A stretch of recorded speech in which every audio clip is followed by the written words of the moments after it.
Most visible among the rapporteurs has been the UN's expert on the occupied Palestinian territories, Francesa Albanese. Washington's response to her has been illuminating. In July, she was placed on a US Treasury sanctions list normally reserved for those accused of terrorism, drug trafficking, or money laundering. Her listing comes a few days after she published her report on the collusion of Western corporations in Israel's genocide.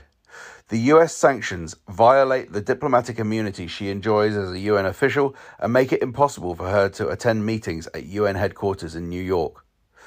With the US effectively exercising a stranglehold on the international financial system, the sanctions also mean no banks or credit cards will allow her to use their services. She cannot be paid by employers. She cannot book a flight or a hotel. Universities, human rights institutions, and charities have cut her adrift for fear of facing reprisals themselves if they continue to have dealings with her.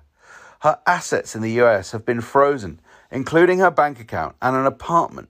It is unlikely her new book on Palestine can be distributed in the United States. Effectively, Francesa Albanese has been turned into a non-person with the silent consent of Western politicians and media.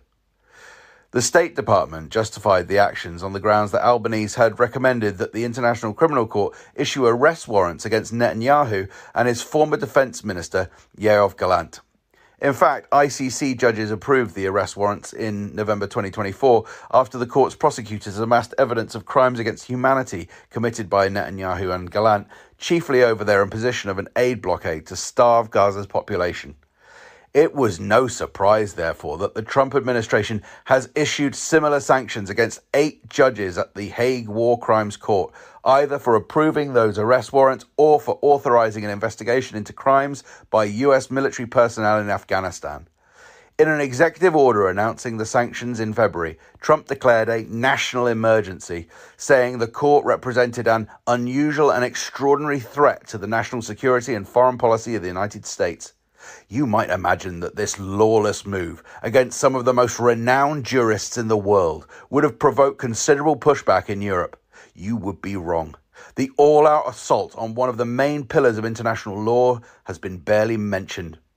Le Monde broke ranks in November to interview French judge Nicolas Guillouat. He detailed the impact since he was sanctioned in August. Quote, "All my accounts with American companies, such as Amazon, Airbnb, PayPal, and others have been closed. Being under sanctions is like being sent back to the 1990s.